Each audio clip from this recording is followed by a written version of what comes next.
Russian researchers in the late 1940s kept 5 people awake for 15 days using an experimental gas-based stimulant. They were kept in a sealed environment to carefully monitor their oxygen intake so the gas didn't kill them, since it was toxic in high concentrations. This was before closed-circuit cameras, so they had only microphones at 5-inch thick glass porthole-sized windows in the chamber to monitor them. The chamber was stocked with books, cots to sleep on but no bedding, running water and toilet, and enough dried food to last all 5. The test subjects were political prisoners, deemed enemy of the state during World War II. Everything was fine for the first 5 days. The subjects hardly complained, having been promised falsely that they would be freed if they submitted to the test and did not sleep for 30 days. Their conversations and activities were monitored, and it was noted that they continued to talk about increasingly traumatic incidents in their past, and the general tone of their conversations took on a dark aspect after the 4-day mark. After 5 days, they started to complain about the circumstances and the events that led them to where they were, and started to demonstrate severe paranoia. They stopped talking to each other and began alternately whispering to the microphones in one-way mirrored portholes. Oddly, they all seemed to think that they could win the trust of the experimenters by turning over their comrades and the other subjects in captivity with them. At first, the researchers suspected this was an effect of the gas itself. After 9 days, the first of them started screaming. He ran to the length of the chamber and repeatedly yelling at the top of his lungs for 3 hours straight. He continued attempting to scream, but was only able to produce occasional squeaks. The researchers postulated that he had physically torn his vocal cords. The most surprising thing about this behavior is how the other captives reacted to it. Or rather, they didn't react to it. They continued whispering to the microphones until the second of the captives started to scream. The 2 non-screaming captives took the books apart, smeared pages after pages with their own feces, and pasted them calmly over the glass portholes. Screaming promptly stopped. So did the whispering to the microphones. After 3 more days passed, the researchers checked the microphones hourly to make sure they were working.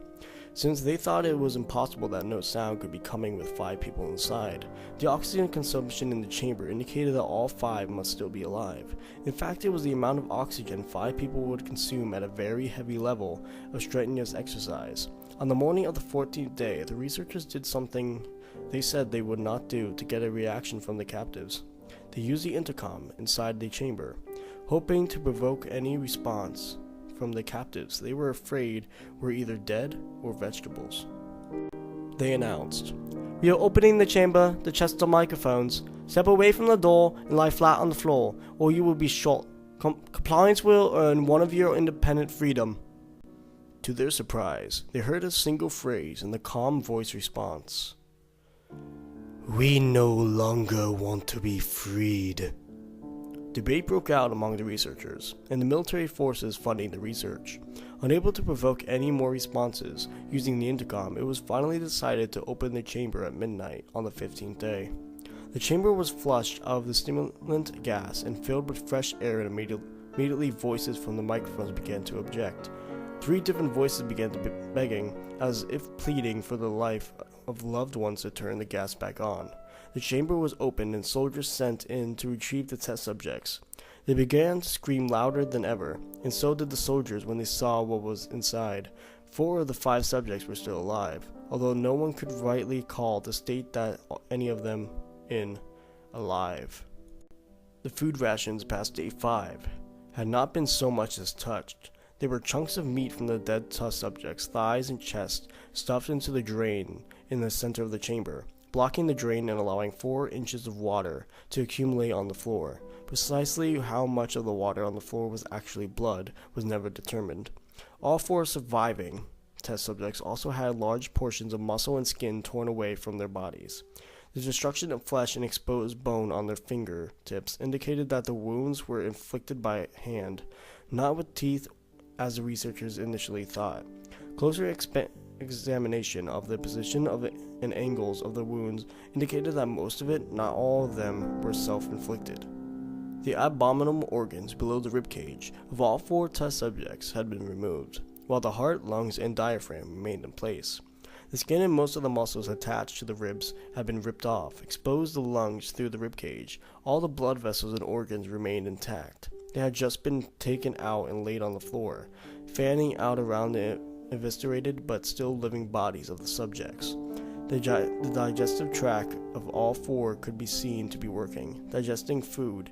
It quickly became apparent that what they were digesting was their own flesh, that they had been ripped off and eaten over the course of the days. Most of the soldiers were Russian, special operatives at the facility, but still many refused to return to the chamber to remove the test subjects.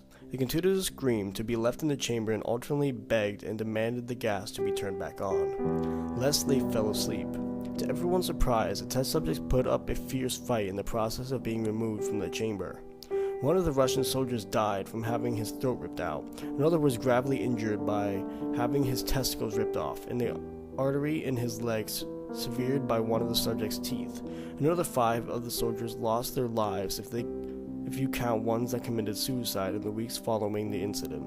In the struggle, one of the 4 living subjects had his spleen ruptured and he bled out almost immediately. The medical researchers attempted to sedate him, but he provided impossible. He was injected with more than 10 times a human dose of morphine. Dervated still fought like a concerned animal, breaking the ribs and arms of one doctor. When heart was seen to beat for full 2 minutes after he had bled out to the point there was more air in the vascular system than blood. Even after it stopped, he continued to scream and flail for another 3 minutes, struggling to attack someone in reach, and just repeated the word, "More," over and over, weaker and weaker, until he finally fell silent. The surviving 3 test subjects were heavily restrained and moved to a medical facility. The 2 with intact vocal cords had constantly begged for the gas, demanding to be kept awake. The most injured of the 3 was taken to the only surgical operation room that the facility had. In the process of preparing the subject to have his organs placed back within his body, it was found that he was effectively immune to the sedative that they have given to him to prepare him for his surgery. He fought furiously against his restraints when the anesthetic gas was brought out to put him under. He managed to tear most of the way through a 4-inch wide leather strap on the wrist, even through weight of the 200-pound soldiers holding the wrist as well. The most injured of the 3 was taken to the only surgical operation room that the facility had. In the process of preparing the subject to have his organs placed back within his body, it was found that he was effectively immune to the sedative that they have given to him to prepare him for his surgery. He fought furiously against his restraints when the anesthetic gas was brought out to put him under. He managed to tear most of the way through a 4-inch wide leather strap on the wrist, even through weight of the 200-pound soldiers holding the wrist as well. It took only a little more aesthetic than normal to put him under. In an instant, his eyelids fluttered and closed. His heart stopped. In an autopsy of the test subject that died on the operating table, it was found that his blood had tripled a normal level of oxygen. His muscles that were still attached to his skeleton were badly torn, and he had broken 9 bones in the struggle not to be subdued. Most of them were from the forces his own muscles had exerted on them. The second survivor had been the first of the group of the 5 to start screaming.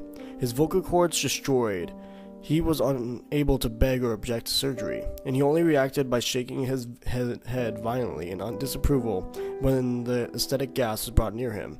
He shook his head yes when someone suggested reluctantly they were trying the surgery without anesthetic, and did not react for the entire 6 hours procedure, replacing his abdominal organs and attempting to cover them with what remained of his skin. The surgeon presenting stated repeatedly that it should be medically possible for the patient to still be alive. One terrified nurse assisting the surgery stated that she had been seen in patient's mouth curl into a smile several times whenever his eyes met hers. When the surgery ended, the subject looked at the surgeon and began to wheeze loudly, attempting to talk while struggling. Assuming this must be something of drastic importance, the surgeon had a pen and pad fetched so the patient could write his message. It was simple. "Keep cutting." The other 2 test subjects were given the same surgery, both without anesthetic as well, although they had to be injected with a paralytic for the duration of the operation. The surgeon found it impossible to perform the operation while the patients laughed consciously.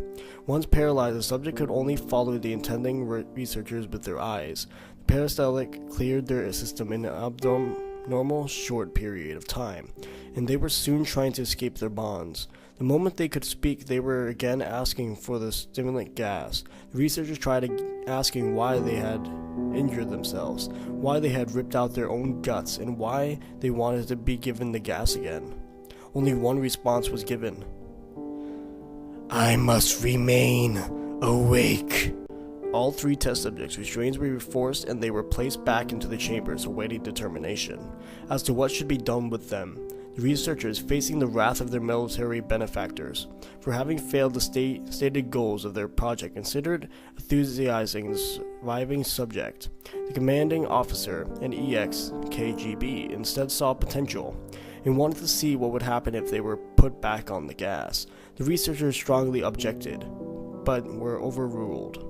In the preparation for being sealed in the chamber, again, the subjects were connected to a EEG monitor and had their restraints padded for long-term confinement. To everyone's surprise, all 3 stopped struggling the moment it was let slip that they were going back on the gas.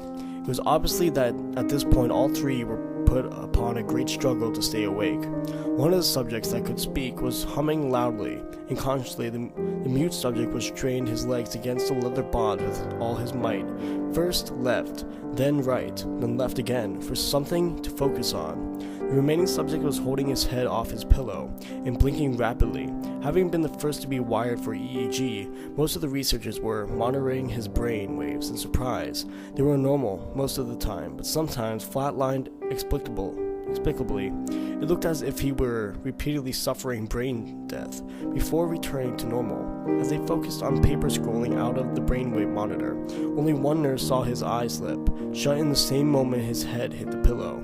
His brainwaves immediately changed to that of a deep sleep, then flatlined for the last time as his heart stimulantly stopped.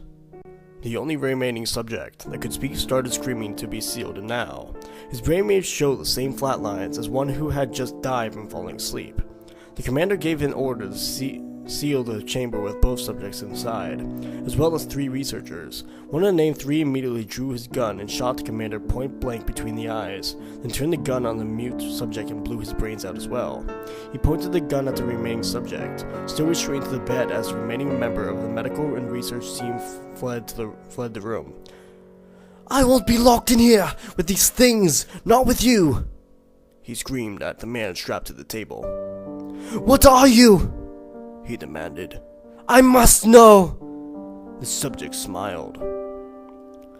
"Have you forgotten so easily?" the subject asked. "We are you. We are the madness that lurks within you all. Beg to be free at every moment in your deepest animal minds. We are what you hide from in your beds every night. We are what you sedate into silence and paralysis when you go into a nocturnal haven where we cannot tread." The researcher paused, then aimed at the subject's heart and fired. The EEG flatlined as the subject weakly choked out, "So nearly free."